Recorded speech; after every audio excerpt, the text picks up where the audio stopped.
Now and forever in this unexplainable existence, but to understand it, but not to ever have to feel it. And also, new is now, and that forgiveness is real, and that this applies to all of our unexplainable existing in this life. Do you have a place to stay? No, I'm homeless. All my family died, my friends all died, everyone's dead. Is there anything I can do to help? I don't know. What the fuck, homie? You don't see me have my captures on the fucking ground? I know what he fucking did. I was getting it back. Dude, I'm not pissed. Oh, shit, I'm not running. Get away from me, dog. I ain't running from anybody. I already got 2. I got 1 more to go. You ain't got nothing yet. You want to bet? Yeah. Why you think I'm here? Because you're stupid? Real It's Casey, right? Leonardo, Donatello, and Raphael.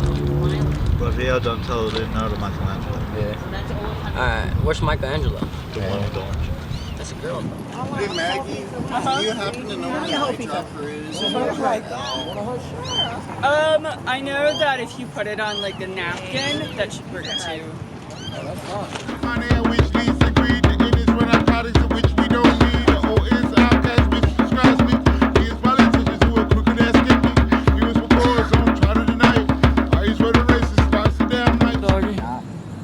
What's up?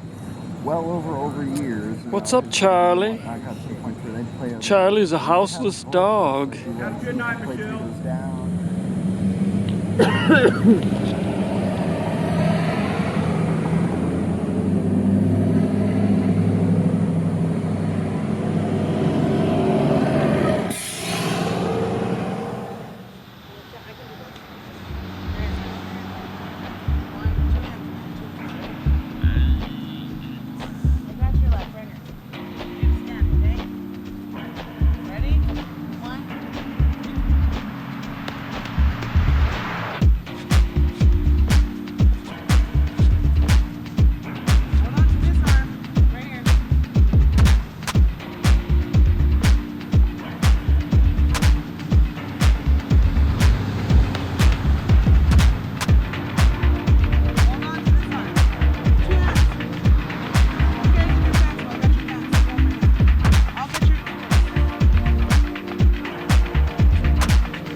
Thank you! Shut the fuck up! Huh? Put on blast. Whatever, nobody wants to wear your smelly ass wannabe fucking man wearing Really? fucking cologne. My service dog. Because I got a messed up leg while I was over in Beirut. I got shot in my leg. So they said they didn't know why I wanted the pit bull. I said because pit bulls are smarter than any other dog on the planet, in my opinion. Pit bulls are very intelligent dogs. And so I have him. Now he's 10 years old. 7 years you've had him. Yeah. He's 10 years old now. I'm gonna move Did somewhere. you tell them, this is private property? You're not coming They here? said, well, you guys under. I said, I don't give a fuck what I am. You better get the fuck away from my tent. I'm telling you now, motherfucker. You know what my record is. You know I got a book. Don't say that. Oh, that's how I am. I ain't playing with him like I told that cop. You come back here one more time, I'm gonna have your badge number and your name, and I'm gonna call my brother in Buffalo, New York, and he's a federal attorney. And I'll have your job. Then he took off across the street. I just told him I ain't playing with you people, man. I'm not out here selling dope. Leave me the fuck alone. Why did they say he knocked on your tent? They didn't knock on my tent. They were shining the light in. See At what 1 I was a.m.? doing? 1:30 in the morning. It woke me up. I was sleeping. After I take my insulin, usually I didn't even stay awake long enough for you to give me a bag. I went to sleep. I'm gonna take my insulin, knocks me out because I take it once a day. Oh, I forgot my key. Oh, the keys. And I'm not playing with them. They ain't gonna keep fucking me like that, man. Where are you going? Who knows? I'll find a spot. I'll probably go over by Old Town somewhere. Well, I hope you told them, you know, that's private property. You don't shine a light in someone's damn house. I mean, you have to. You should. That's what I mean by the little shit. It starts off with the little kicks here and there. Next thing you know, he grabs you. Hey, you know what? The blah blah blah. You know, you don't want me to put my hands on you. Don't fuck with me. Real talk. You know. Yeah. I think they should have a mediator with the cops, a watcher of the watcher, to make sure shit don't go around. You know, most of the people that got those cameras now, they don't even have them on when they do an arrest. You know, they cut that shit off. There was two certain officers, I won't say their names, but they used to come up and harass me all the time on their bicycles, and they started out, you want your money, you want to go to jail. And I had to, all the money I made from my drum, slide it over, get out the tunnel, and go start over somewhere else for the money that I just made. There's a morning, this guy driving around here, getting ready to turn the corner, he sees us, and I'm talking to another gentleman, and he starts honking his horn. Hey, black boy, hey, hey. He says, hey, dumb motherfucker. He says, get your drum off the fucking sidewalk. Get your bongo out the sidewalk. And I said, it's a djembe. And I still didn't know my drum was still in the tent. I didn't even have it on the sidewalk. He says, hey, you dumb motherfucker. And the cop is sitting right across the street watching what's going on. This guy is on his horn the whole time he's talking to me, disrespecting me. Hey, you dumb motherfucker. So I tell him, keep calling me dumb motherfucker, you're gonna be walking home instead of riding. And I stood there and he says, hey Leroy, you got a crescent wrench in your pocket? And he's still on the horn honking. The cop's standing there watching the whole show. Didn't say a word to this man, didn't do anything. Yeah, that's overkill. Let the man drive off and he still sat in his car and watch what's going on. Is that what we paying our taxes for? You say serve and protect, who they protecting? It damn sure ain't us. You know? Pat, it's going to take you another, oh man, God damn it, it's going to take another, people ain't going to understand you because you remember the mixing of the, they can hear me, they can't see me. We're ghosts, and it's true. It's exactly true. I'm going to try to get closer because I got to touch you, get this true. And I am the devil, that's the screwy part. You're the devil? Yeah, because the devil is the spirit of God without the substance. You know what I mean? Yeah. Exactly what we always thought. Heart. I know, but I want you to be safe. I don't care. I want you to be safe. Safety first. I need a drink of water. Okay, drink some water, please. Show them fucking me your water. I'm here to help you. I need help. You're gonna be okay. I've seen And you before. I didn't want to be. Yeah, you are so fucking prince. Sit down, sit I'm on anti. And you know. Pastor Dave Ferrari from the Central City Assembly of God Church was on the street when this woman broke down. He was spending 4 days and 3 nights living on the streets to raise awareness about the homeless in Tucson. Iraqi war veteran and homeless activist John McClain invited Pastor Dave to experience what it would be like to be homeless. Because I mean, I've met hundreds, maybe thousands of houseless people in the past 3 years, but I've never met somebody like literally coming from being very successful to living on the streets. So I look forward to seeing how Pastor Dave reacts, and I feel a little bad for him. Especially the harassment you're going to get. During the 4 days, John McClain served as Pastor Dave's street life guide. You're bored for this.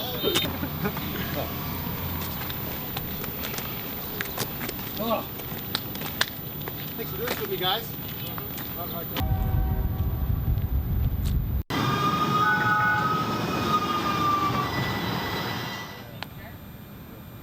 In the downtown area of Tucson, Pastor Dave experienced firsthand what it was like to be homeless.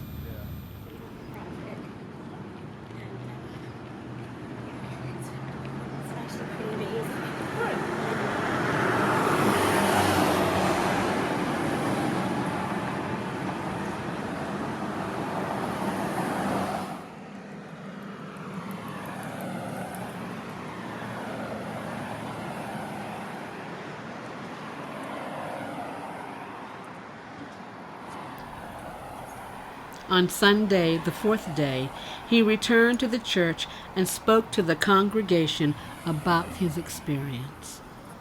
And in 3 days, I learned that there really is a sweet community of people that live down there. There's a group of thugs and there's a group of people that cause trouble, but most of them don't want any trouble. Most of them don't want to be seen as a nuisance.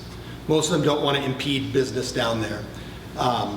They're simply stuck in their situation, and in some cases, it's a situation that they choose. In other things, it's maybe a mental illness. After walking out of the church on Thursday, all the gimmick went away. All the publicity stunt part of it, it all was gone. And I was faced with the reality of having to find some place to sleep where Pastor Dave was not going to get arrested, and be able to find some place where I'm not going to get beat up, where I'm going to be safe. I wanted firsthand knowledge of what it was going to be like to find food on days when there really isn't anybody like CCA serving meals.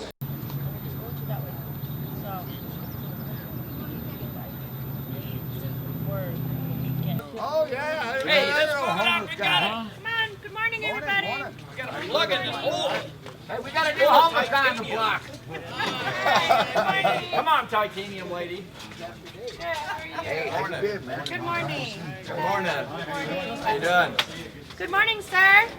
How are you? Good morning. Good to see you. What's this? Good morning. Hello. Oh, divine master, grant that I may have so much sleep, to be consoled as to console, to be understood as to understand, to be loved as to love. For it is in giving that we receive. It is in pardoning that we are pardoned. What's up after this? We're going to go back downtown, and Pastor Dave's going to meet with my attorney so he can explain them the legalities of where we can sleep. And then we're going to go to Casa Maria and get sack lunches, and then meet Brian Flagg. So we're going here, back, and back. You did that on purpose, didn't you? I did. Yeah, but pretty much this whole routine of what we're doing is your average routine that we would encounter. Like I've estimated I walk at least 10 miles a day on your average day as well. So Living as a homeless person. And I was out there to raise awareness, out there to raise funds. We're in the middle of a project to raise money for our men's and women's emergency low demand shelter. If you're unaware, we open up our church so that in the past it's been just men can sleep here on the floor. We roll out cots and let them sleep on the floor. The city gave us a contract to do that for 90 days after our initial winter shelter was over. And so we gladly accepted that contract and continued to minister to the men. That contract ran out on June 13th. And so we have been on a campaign to raise funds so that we can reopen that shelter to include women. And it's really hard to explain what I've been through over the last 3 days. There's been a lot of things that were kind of tough. Lots of things that were not very pleasant. Who is that? Who's fighting? Voodoo! Back the fuck up, Voodoo! You don't want to fuck with me, Voodoo! Get him up! Back him up! Back up, James! Fuck Voodoo! Voodoo! What's wrong with you, motherfucker? Get the fuck away from me! No, he wants to start shooting. Yeah, get away from me now. No, he wants to start shooting. I don't care. Well, you finished it, right? Yeah, You're the badass. You're the badass. Well, walk away, badass. Walk away, badass. That's what I'm doing now. Okay. You get the fuck away from me. You're lucky I don't stalk you. Hey. Fucking bitch. No. You're a bitch. You're a fucking bitch. Call me a fucking bitch. Call me a bitch in my fucking face. Fuck you, cunt. Fuck you, cunt. You're a bitch. Can't do shit, huh, bitch? Well, I can do shit. Square up. Square up with me. I just did with your man. Square up with me. I don't hit females. Square up with me. I'm not a female. I'm a bitch, remember? Remember, I'm a bitch. I'm a bitch, remember? I just fucking did. I'm a bitch. No. No. I didn't suck it. I'm a bitch. You got in my face. Get the fuck out I of pushed here. you the fuck out of my face and got you. Fuck you. You're lucky I don't call the cops. I got the shit on camera, bitch. Huh, bitch? Snitch. Yeah, I'm not a snitch. Hey, everybody, Slim Jim's our snitch. Hey, everybody, Voodoo's a bitch. Hey, that's why I just whooped his ass, right? Square up with me. I'll hit females. I'm a bitch, remember? You called me. You'll slap a bitch, right? Yeah. If she comes Who's the fucking bitch now? I really was searching for knowledge.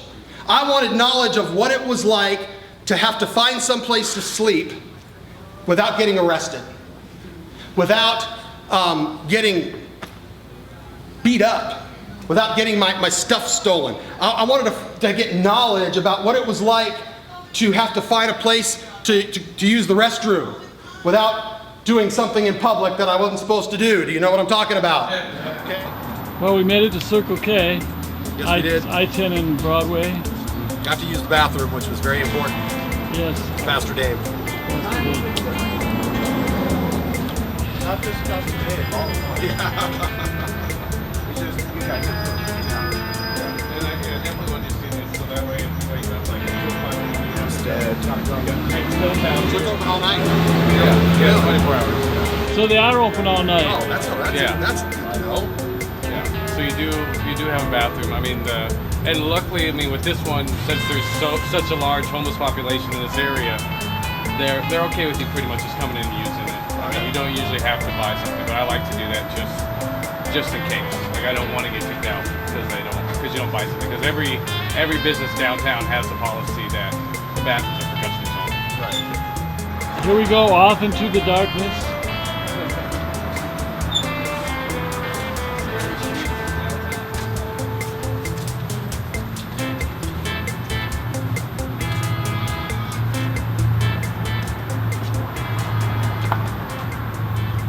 Lives. And let me tell you something, after 3 days I just experienced, I don't think there's anybody that would choose to do this permanently. I went into this knowing there was an end, okay? And I can't express enough to you the emotional comfort that gave me to know that make it to Sunday. Make it to Sunday. I'm tired. You know, it's probably the number one thing right now on morning of the second day is really this whole time reiterated the need for a safe place to sleep. Now, I think John McClane had it in his mind that he was going to kill me, I think. But we walked on Friday, we estimated about 12 miles, and that's on Friday, excuse me, we walked 12 miles. That's a minimal, I think it was more than that. 12 miles was pretty safe. We walked about 8 yesterday, and just today, probably 3, just to get over here. 3, maybe even more than that. And it was grueling. And to be able to do that, I knew I was going to need my rest. And let me tell you, it was impossible to come by. I think maybe you could get used to sleeping on a sidewalk, the hardness of the sidewalk, possibly you could get used to that.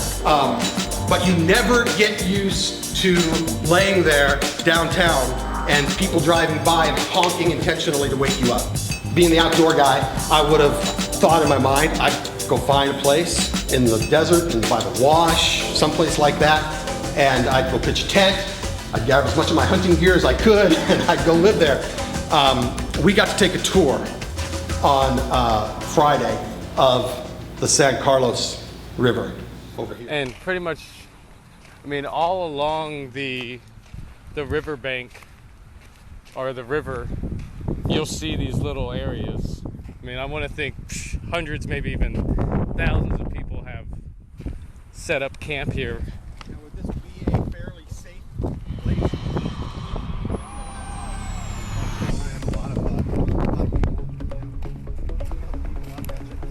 Yeah, here's.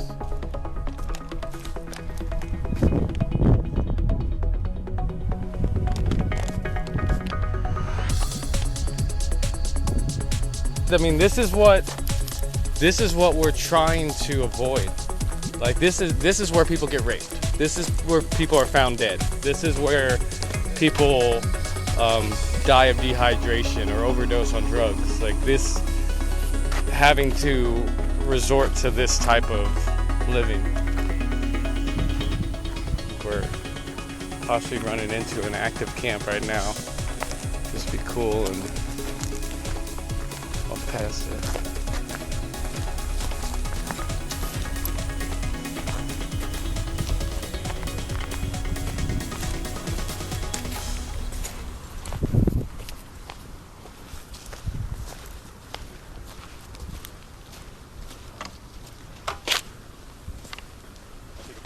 Yeah.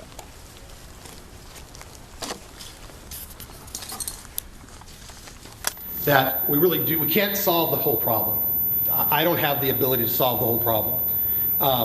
It's overwhelming to the point where you just think, what can I do? There's just nothing, it feels like it's such a huge problem that, what are we gonna do? And I've been saying it, but I understand it more now than ever. We can't let what we can't do stop us from doing what we can do, you know?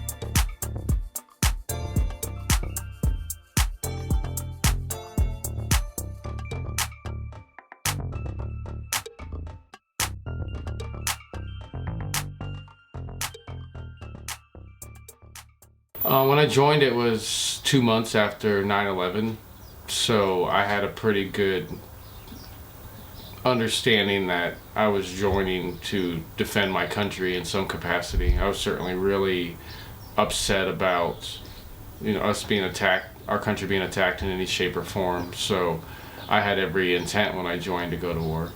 I was able to take what was a rough situation and a lot of the damage that I was part of and the damage that happened to me in Iraq, and transition it to something productive here in civilian life, unlike a lot of veterans have done. A lot of veterans get jobs and they have families and that kind of stuff without too much issue after going to war, but there's a lot of us who don't. So this definitely helped me fill my passion bucket in addressing the core issues in my society and standing up for the citizens of the United States, just like my intent in joining the military.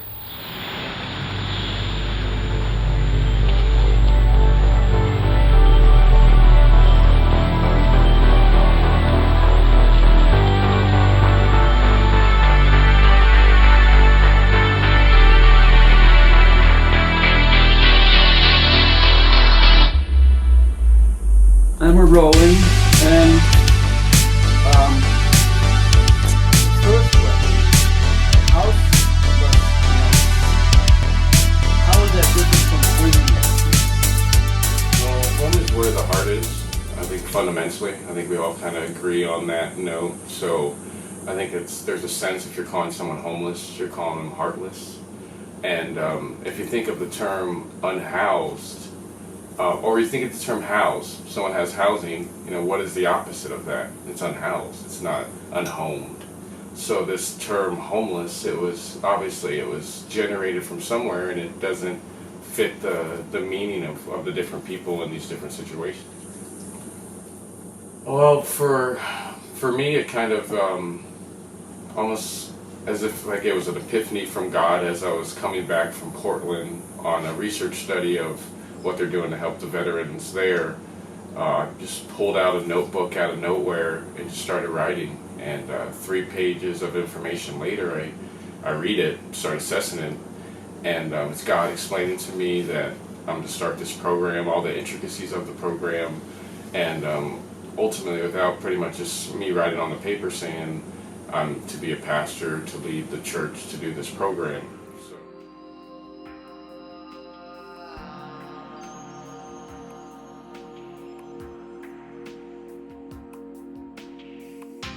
I had to stop them from arresting me. I had to stop them from scaring me. Like, I had to stop being afraid. Like, I had to.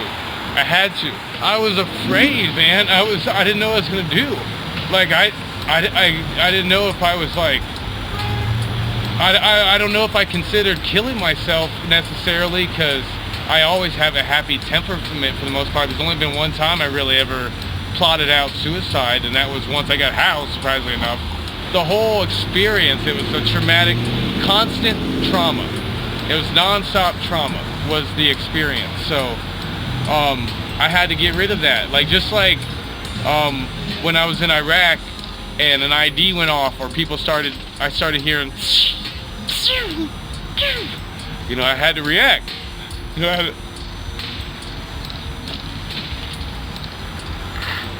to just jump into action, you know? So that's where it started. And just like in the military, you know, I saw what I was good at. You know, I saw where my strengths were, and I leaned in.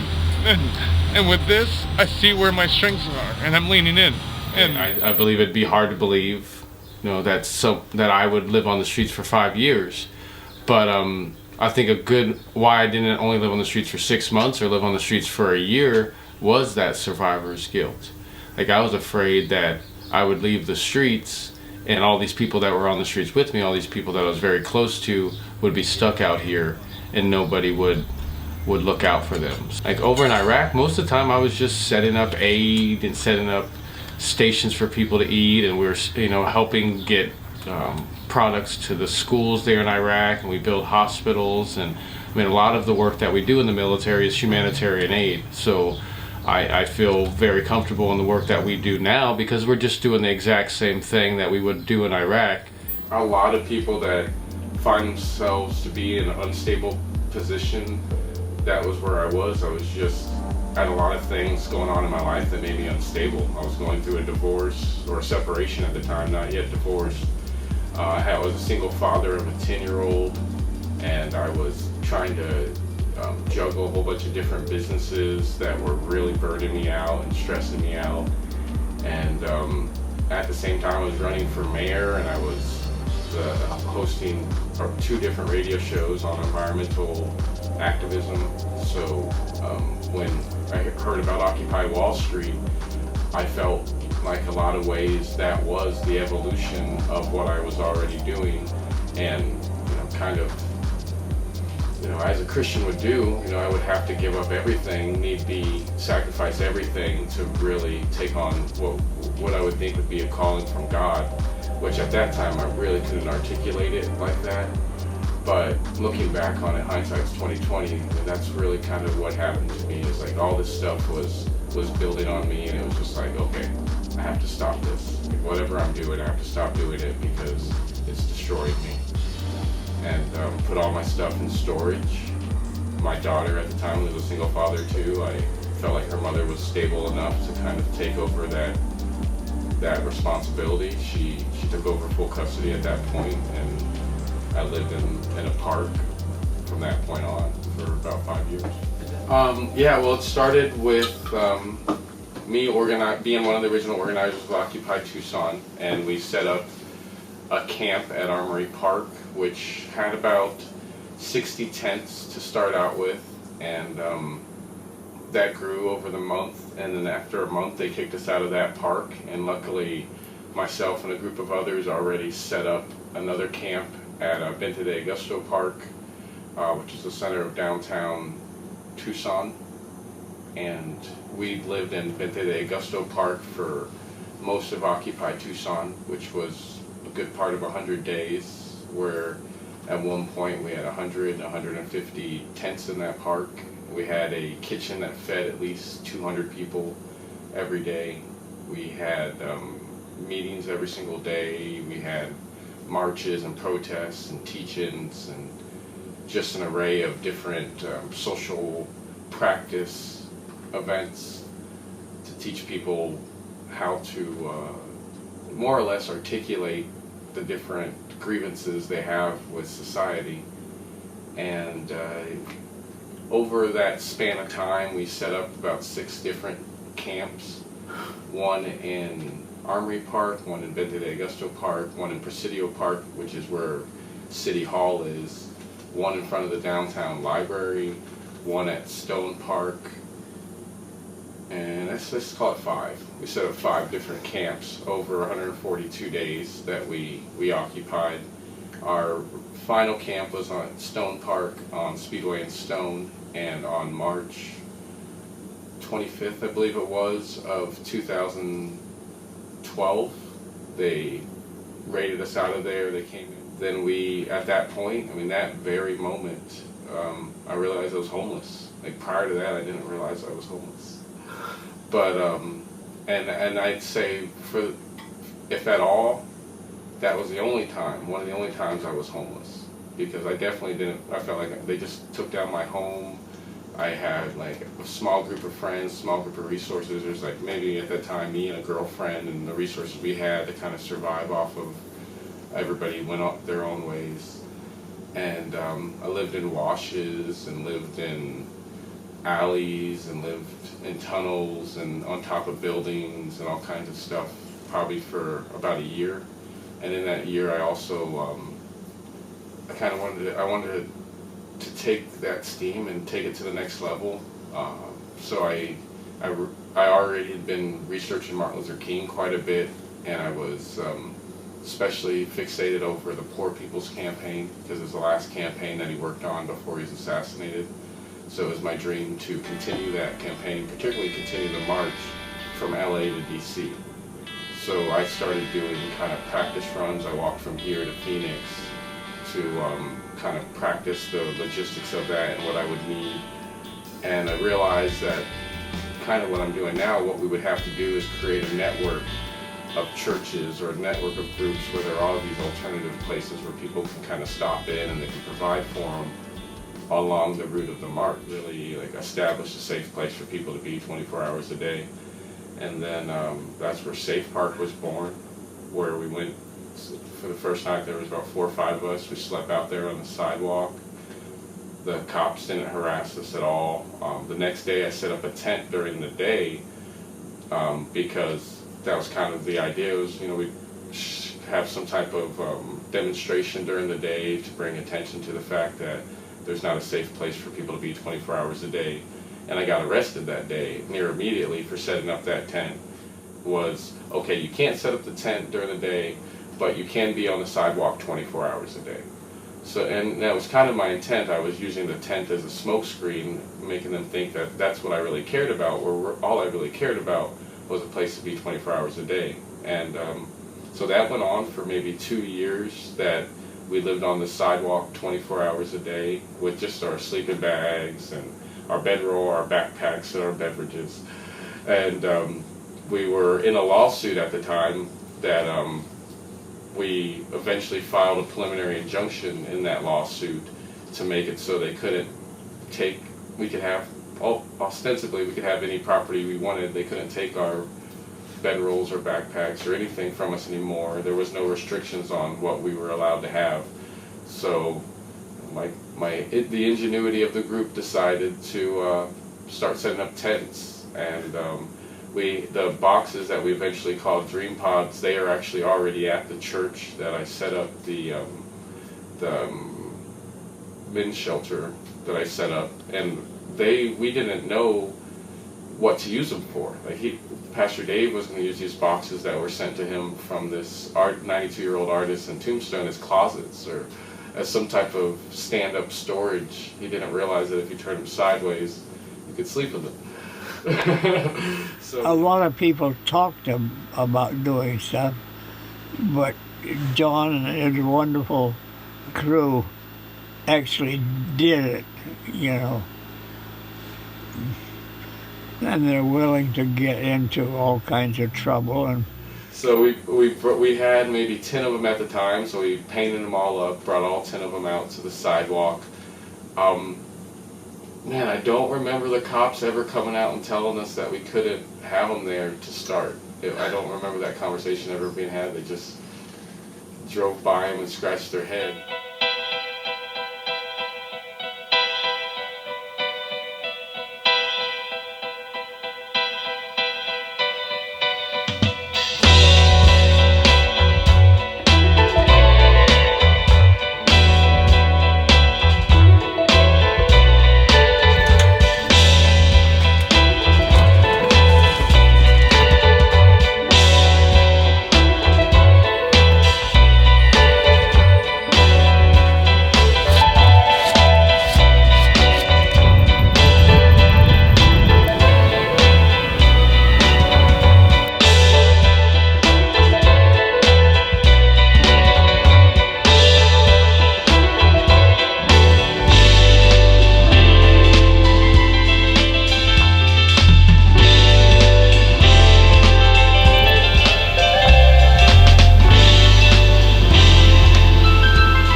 Boxtown, USA.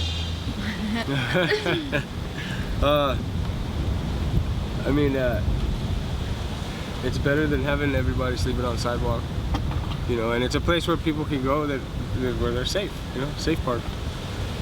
This is your pod right here? I can't call it a pod.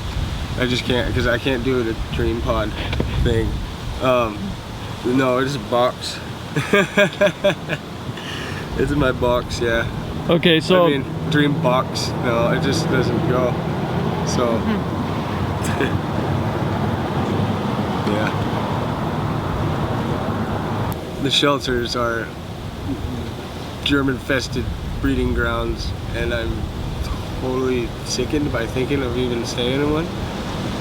I mean, I've never stayed in one. I'm a germaphobe, you know, and it's hard being homeless and a germaphobe.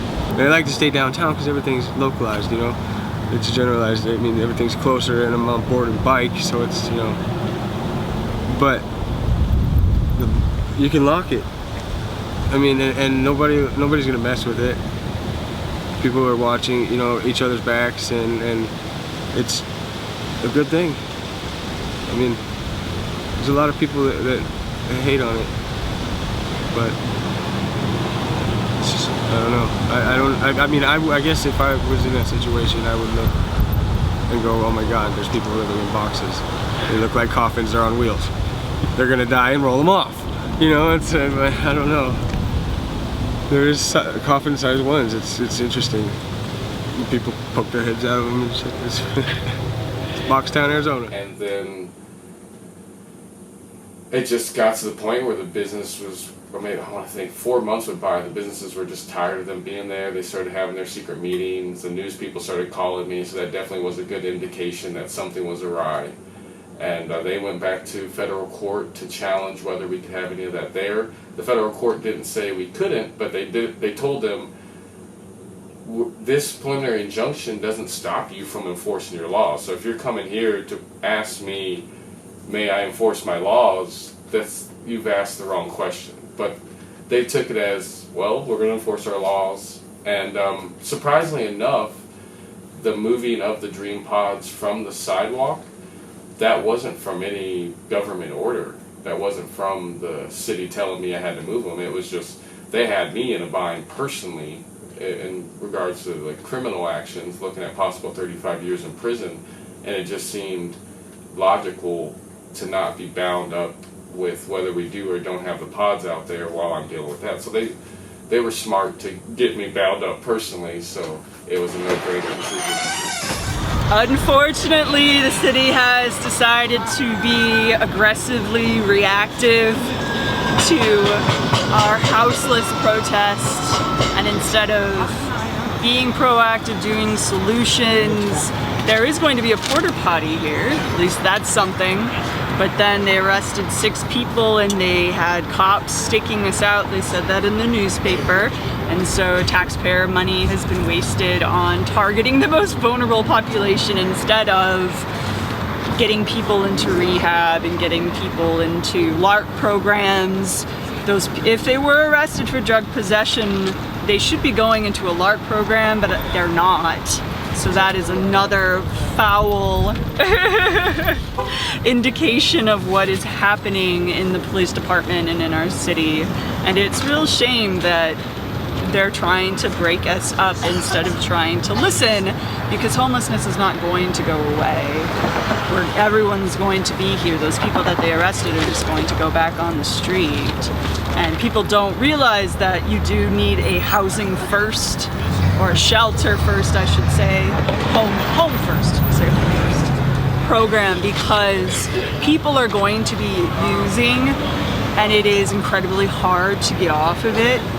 And they have found that it is Psychology 101 that you need a place to stay, you need shelter before you can work on any other larger problems. It's Maslow's hierarchy of needs, and they don't want to give any type of home to a person who is using or who a person is even mentally ill. We have those around here.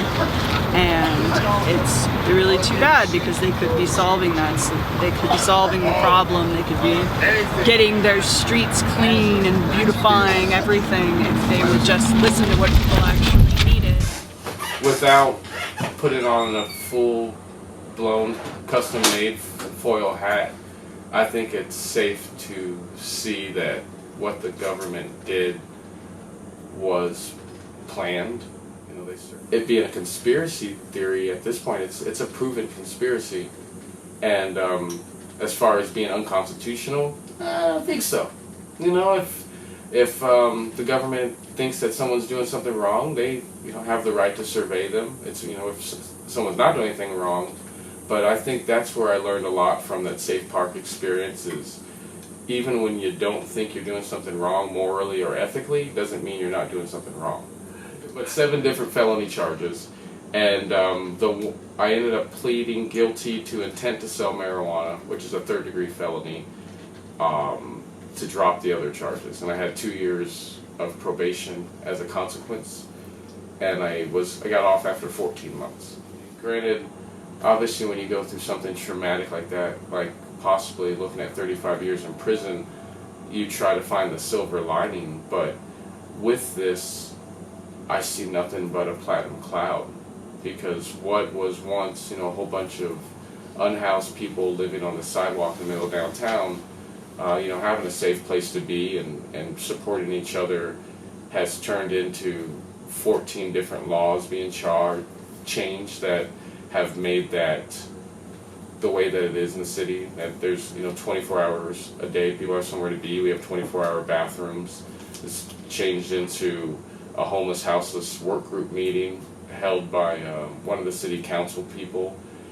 It's changed into a homeless services department within the city of Tucson that didn't exist prior to 2016.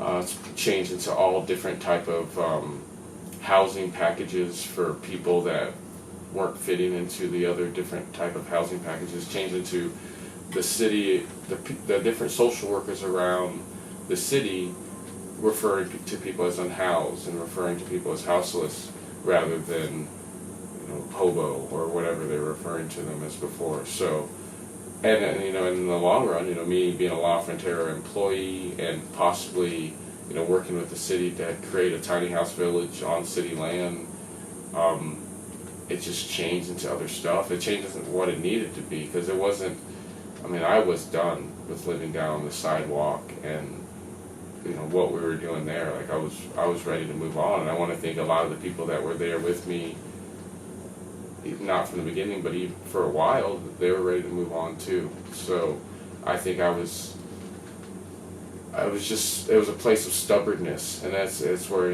I'm such a different man than I was then, where I wouldn't surrender to anything. But now I happily surrender to God, which allows me to surrender to other notions and other moralities that aren't my own. But Veteran Rescue Mission, was born out of that trip from Portland here. Pretty much as soon as I got back from Portland, I got online, filed it with the IRS as a 501c3 non-denominational Christian church, and got ordained that, kind of that same time period. And its first physical location was Bravo Base Camp Conklin, where, in a lot of ways I think it inspired that, where I'd go there. They're nice enough to build me a little military church there, and I'd go there and counsel people every day, and I'd speak with them about their needs and give them advice on how they can navigate those needs. And they talk to me about sensitive stuff that they know that I wouldn't be sharing with anybody, and kind of help them work through that stuff. And in the middle of doing that, I purchased this property in February of 2018 with the hopes to build a tiny house village for unhoused veterans. I wanted to build as many as 22 tiny houses on the property, but we'll see how that pans out. When we first moved here to the property, we've pretty much been running this program since we moved here. We've had unhoused vets staying here, and we went to the Pima County Review Board to discuss with them what we want to do, all the different infrastructures. We had more or less a development plan for them, letting them know exactly what we wanted to build, what infrastructure we're taking in, what we want to put in. And they told us, you can't do any of that on this type of land. You can either do it on TR zoning, C1 zoning, or C2 zoning. And at the end, I told them I disagree. We're going to be moving forward with the project. Started contacting one of the groups that we're planning on hosting an event with here. It was the Catalina Ward Church of Jesus Christ of Latter-day Saints, telling them that they had all kinds of we had all kinds of problems here and that they shouldn't be involved, but thankfully they still did it. And we started with our first 2 tiny houses getting built that day, and a whole bunch of gravel was put in. We're here to just love on others, you know. I think we're overprivileged. They're human beings just like any of the rest of us, and I think people forget that. So. Would you like a cookie? Yeah. This on July 9th, they sent me a letter. They being the Pima County attorney sent me a letter saying that the zoning department has been doing these investigations. This is what they have found, which is we have one too many trailers on the property, which it was here when we bought the property, so obviously we should be grandfathered in, but we have one too many trailers on the property. These tiny houses, all we're allowed to use them for is storage whatsoever.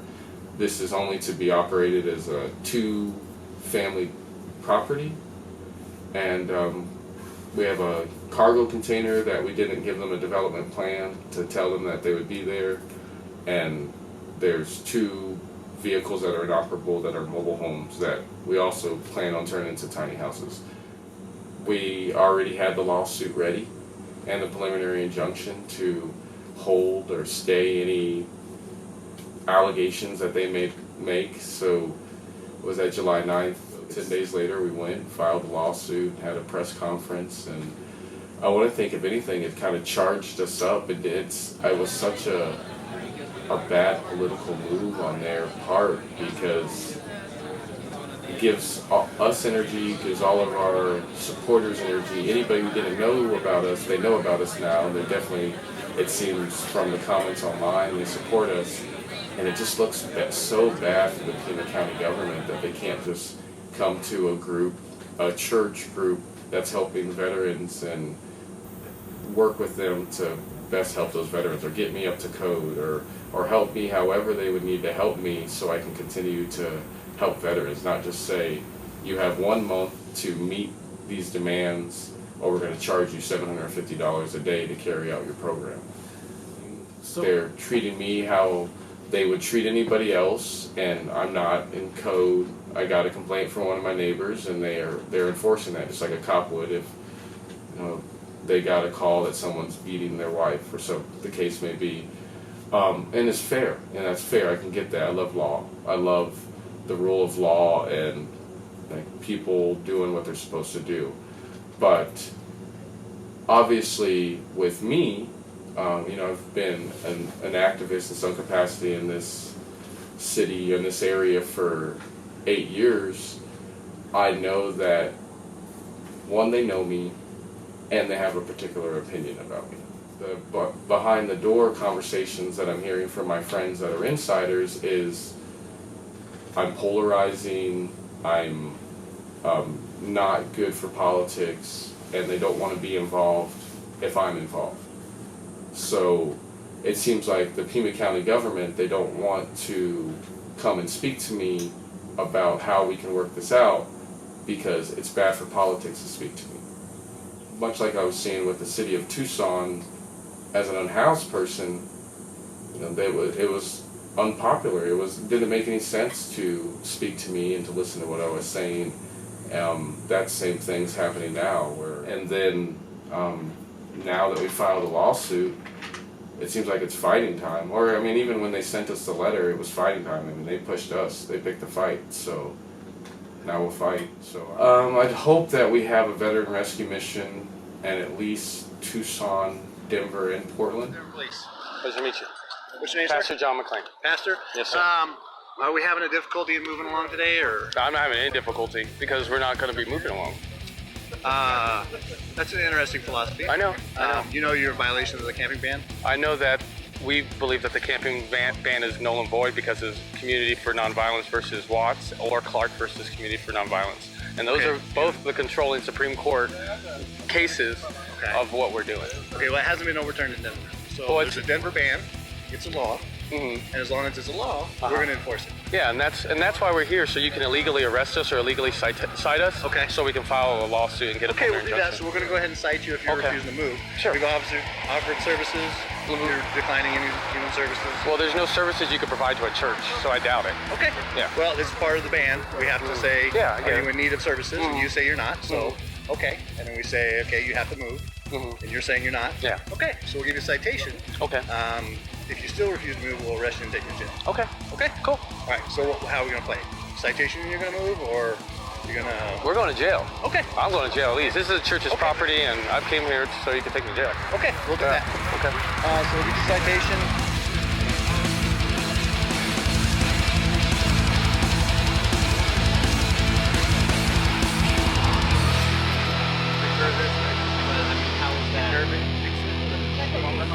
If you look at 4 years ago, I was getting the keys to my first apartment that I had in 5 years. A year and a half ago, I was getting the title to land. It's just it could move at exponential speed. We're veteran rescue missions in every city of the United States in 5 years. I don't know, but as far as the need goes, it's just so abundant. It's just so abundant how many veterans just are oblivious to what benefits are available for them and what resources they can get connected with to be okay again. And that's what we do.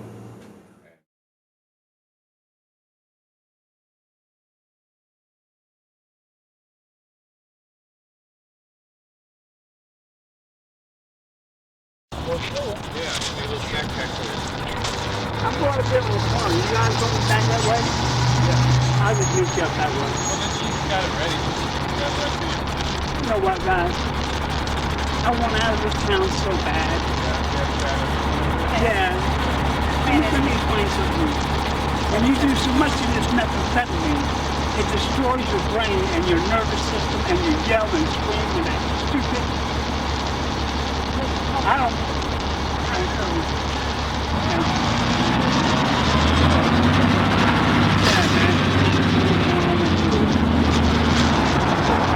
Y'all, thank you, man. Thank you. Yeah, actually, he's a Navy vet.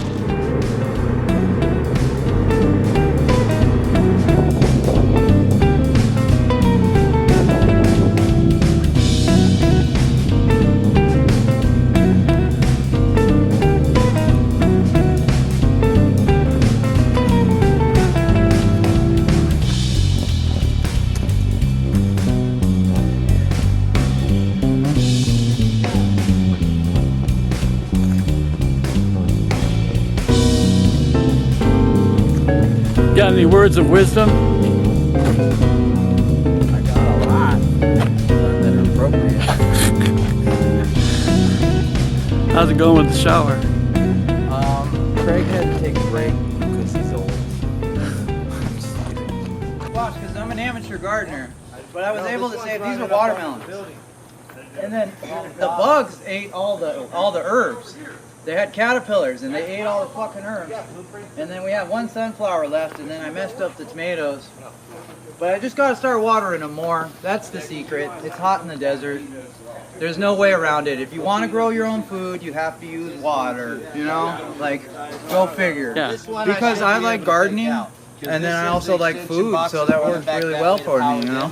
Yeah, I do live here. I'm actually, I stay here and I'm part of the program, but also I'm John's assistant.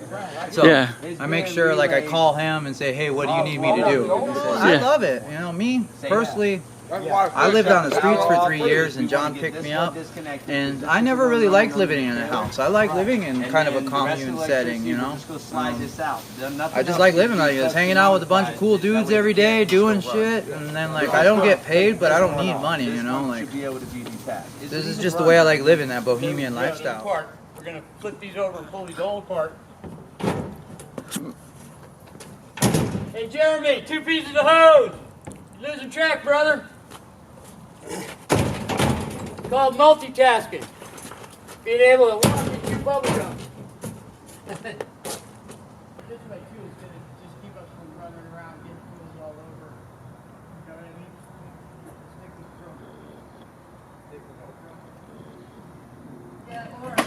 Or Wendy Williams.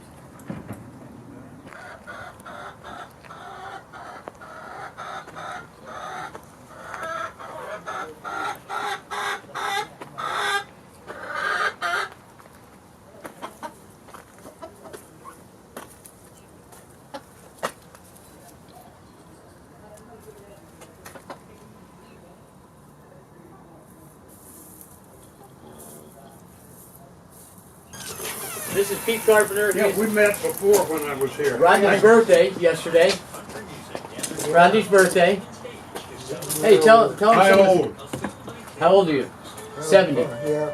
70? Yeah, you're 91. I got a little ways to go yet. Yeah.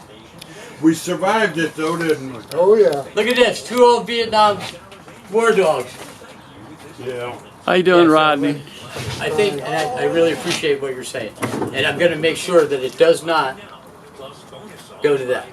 Well, the main thing is it's not a political thing. No, it's about being a human being, right? Being a helpful. You had a birthday yesterday? We're not all placed here for the same reason. You had a birthday yesterday? Right. But December 6th. the man up there how old are you? looked after me pretty well. Well, I've been praying for you, and I'd really like for you to. That's still young. Check out our stuff and guide us in the right direction. Like Just be a mentor. Well, I'd be glad to do it. I can't. Whatever you have. At this age. Yeah, no, that's what I understand. That's what I understand. Whatever you have. And if they, like the city has a question, if I got a guy I can send them to answer that question, because you know what our dream is, you know what our people are doing. Well, that's the reason I want to go as much as I can possibly. And then if you could find us a good project manager who will come on, do a little more than what you do, just pass on the workload, because there's a lot of work to be done. The city, we have to get in line with the state and city and federal government, or we will not have our doors open to open.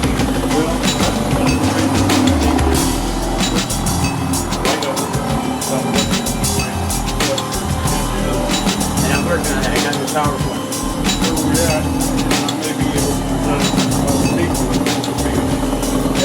Okay, so I'm going to send you those papers.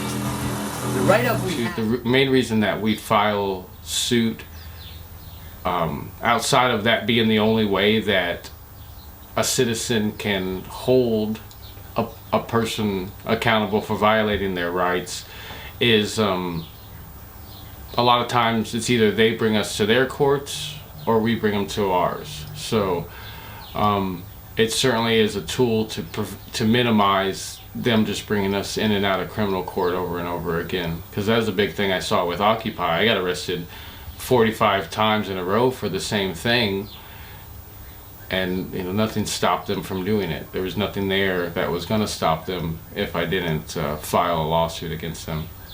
Yeah. I try to change the system to work for the people, And which you guys is what, did, yeah. You did which a is safe part. what the originators of this country wanted citizens to do. When they saw their government messing up, they wanted them to attempt to change the system through the proper channels. If that didn't work, then the next step. How many laws did you guys change? Yeah. How many laws did you guys change the safe part? Okay, now 3 that I feel made the biggest difference was the city government changed its policy concerning how it dealt with homeless people. I think that mental health is the mental health team was for. They also changed. I sued them for arresting homeless people simply for being homeless. They changed that. Now they don't do that. They bring services teams. Yeah, they got the MIST team, the mental health. They changed a lot of stuff based on what we did. Some of the things that I wanted them to change, that you probably wanted them to change too, they didn't change. Like they still got a law that allows them to fuck with you if you're outside. And they shouldn't. It shouldn't be illegal for a human to be outside anytime. That should not be illegal.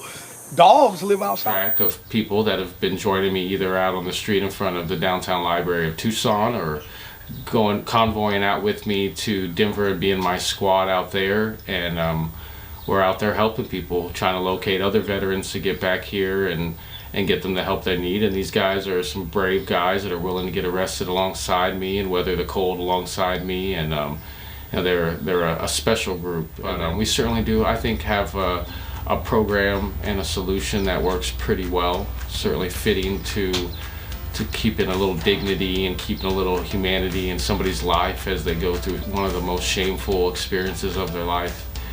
And but I try not to take dominion over anybody's existence here, because I don't know what's best for them. I don't know what makes them happy, and I don't know what their skills are. So I just try to leave enough space that they can discover that, but be close enough that they know that someone's here. You're definitely here. I always tell people, if you're a vet, you have a place here. And there's never been a situation where I'm not gonna at least let a vet come here, check out the place, see if he fits in, see if we can help out. Once the first month is technically a probationary period, so after the month they'll sign what is a participation agreement, which lets them know our basic rules, which are pretty much no drugs and alcohol on the property, no stealing, no violence, just being respectful to the people on the property. And then that's 4 hours of some type of work around the property is expected from them every week. So it's kind of real. It's certainly, having experienced what the shelters have to offer, at least from what people say or from people that I know that work in the shelters, I just didn't want to be one of those shelters that you have to show me your ID to get in. I'm gonna breathalyze you every time you come in. I'm gonna pick through your backpack. I'm gonna go through your living quarters when you're not away, or even worse, that you don't even got a space that you can kind of call your own in the meantime. I didn't want to be one of those. Shelters don't have no security. Some women get sexually assaulted and raped in these shelters. People don't want to take their children to these shelters because that's where your pedophiles are. Yep. They're ostracized from the community. You got some that's found forgiveness and that demon ain't on them, and they carry that stigma for the rest of their life. And you got the ones that are out there still in the community preying on children. These are the dark things we see on the streets. They want everyone to go through their system, because through their system they get everyone confined in a box and regulated. If you were to allow the houseless and the homeless just to go out and have their own communities, we've already proven. We ran a shelter where the homeless ran the shelter themselves. They were helping other homeless people get into housing. The city came out and took advantage of it because they saved $1 million a year in the free services we provided at a hospital and everything. They took it down when we went against the city's narrative and they tried to blame a homeless camp for a trafficking camp. This is the type of stuff we have. It doesn't matter what side of the politicians are. It doesn't matter who we elect. None of them are out here living with them. None of them come out here and see their issues. None of them even understand how to help them. The best way you can help them is sometimes just to sit down and talk to them. Make them feel like a person. I mean, I think for so many years, ever since the 80s, we've just been dumping more and more money into our shelter systems and hoping that they'd work. They'd be like, we only have 500 shelter beds, we need 1,000, and they'd make 5,000, and 5,000 isn't enough. So it seems like they just haven't come to the realization that they need new solutions. And anybody that's bringing new solutions is fighting in contrary to this age-old idea that they think they've figured out. So I think that's either that or they're lying to themselves and us. And they do realize how big the problem is, which most social service I work with, they get it. So I can imagine how the ones that employ them don't. Big thing that I've learned over all this is just how slow the cogs of politics work, which is deathly frustrating to the rest of the population because we're literally dying. But nonetheless, that's the speed that the cogs of politics work.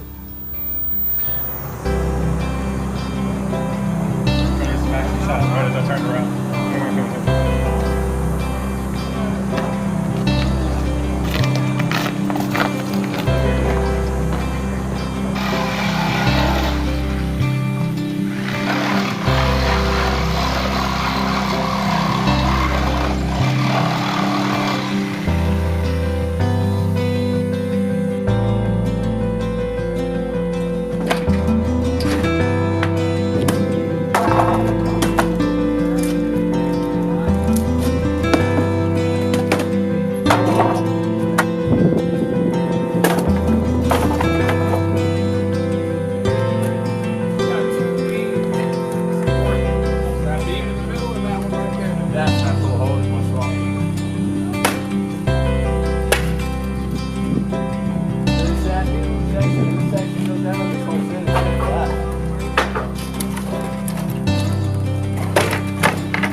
Does this feel like a second chance being here at VRM?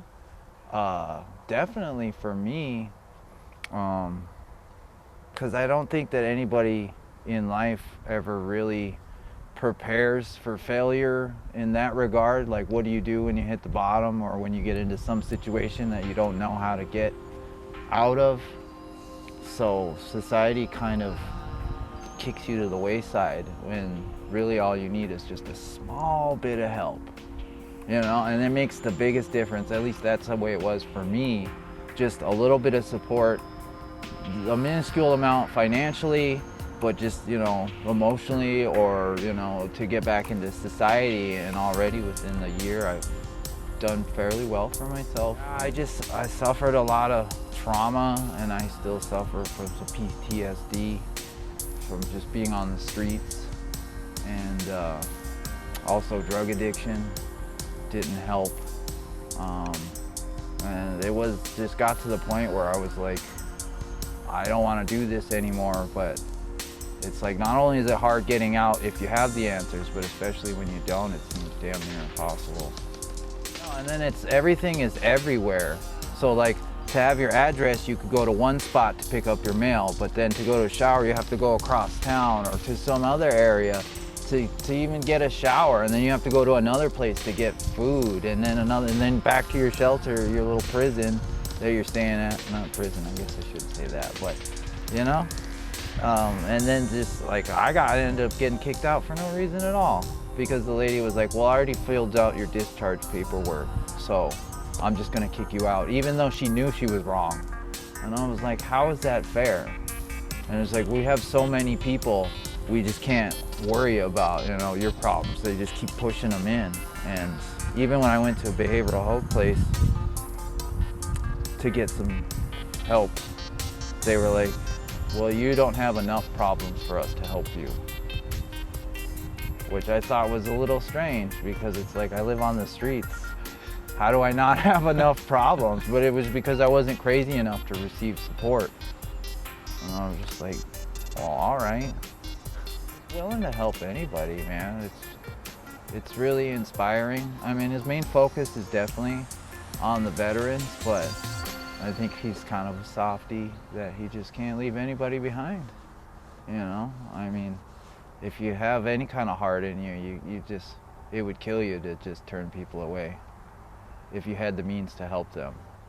Yeah.